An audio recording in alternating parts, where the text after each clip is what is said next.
Alors Guillaume, bonjour, on est dans les coulisses de l'aquarium, du Trocadéro. Alors vous venez d'ouvrir un frigo, qu'est-ce qu'on trouve dans ce frigo habituellement?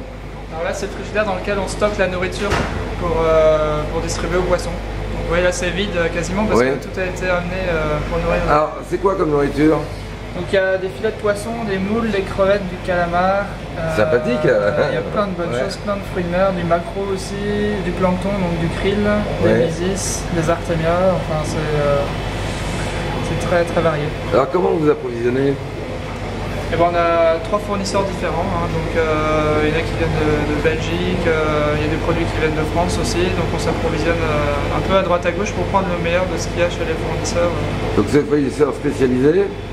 En général, oui. Bon, il y en a qui sont qu'on utilise aussi pour l'alimentation humaine, hein. Par exemple les maquereaux, les caplins sont des produits qui sont destinés à la consommation humaine.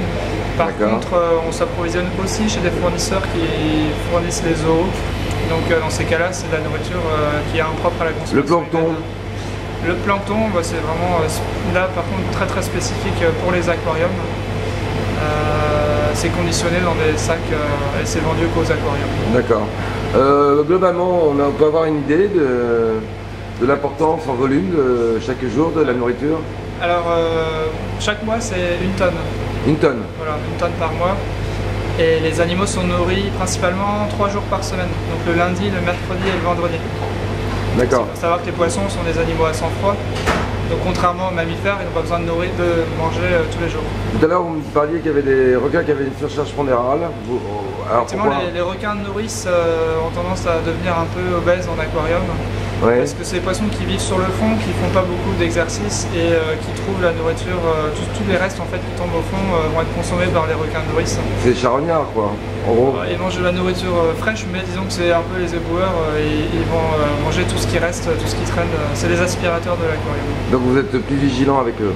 C'est ça, on évite de les nourrir à la pince en fait, comme ils trouvent ce qu'ils veulent au fond de l'eau, on va pas les nourrir plus. Ceux qui sont nourris à la pince, ce sont essentiellement?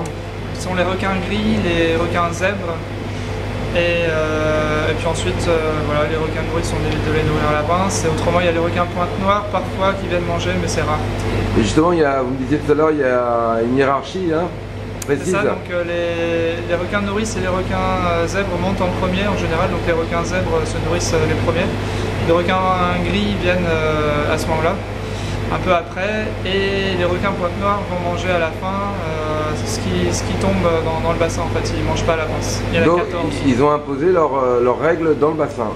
Voilà, les requins gris sont assez territoriaux et assez dominants, donc ils n'autorisent pas les requins pointe noire à venir manger au début.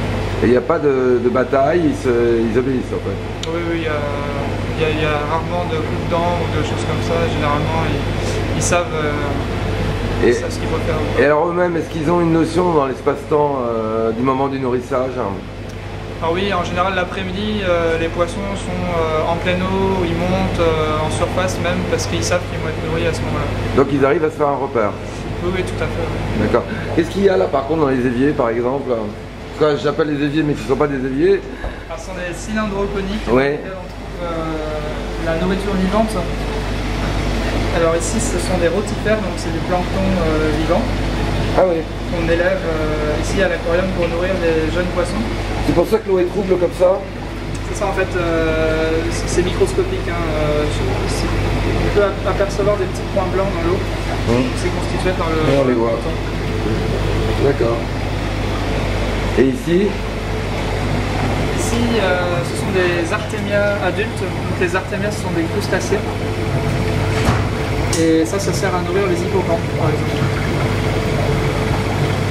Et à côté, vous avez les jeunes artémias qui sont élevés ici à partir des œufs. On fait éclore des œufs qui éclosent en 24 heures et qui vont donner naissance à des petites larves de crevettes qu'on distribue dans la journée. D'accord. Ici, vous avez le plancton, on stocke tout le congélateur où on stocke le plancton. Donc là et là. D'accord, sous forme de plaquettes, comment ça se passe? C'est quoi? C'est des plaquettes qui sont congelées? Voilà, c'est des plaques d'1 kilo qui sont congelées et qu'on décongèle 24 heures avant. Ça parce que vous avez combien de temps congelé indéfiniment? Non? On les conserve 3 mois au maximum. 3 mois? Ouais. D'accord. Donc ils sont gâtés. Voilà. Et si vous voulez voir la nourriture, j'en vais parler. On vous suit? Oui. Ça c'est là où on décongèle la nourriture, mais ça n'a pas été encore bien décongelé. D'accord. Donc là on va vous suivre, bonjour, on va vous suivre en haut, l'aquarium.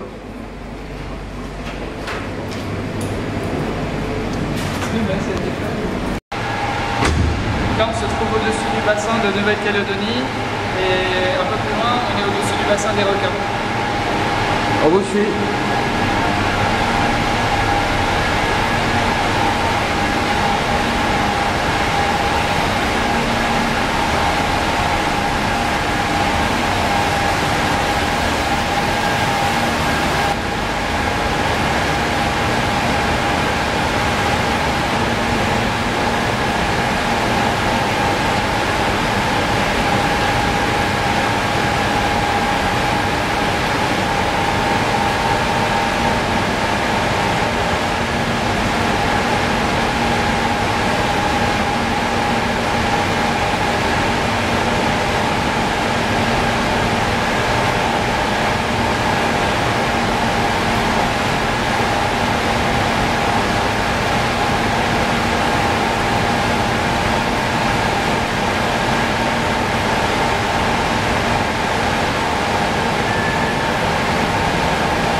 Impressionnant.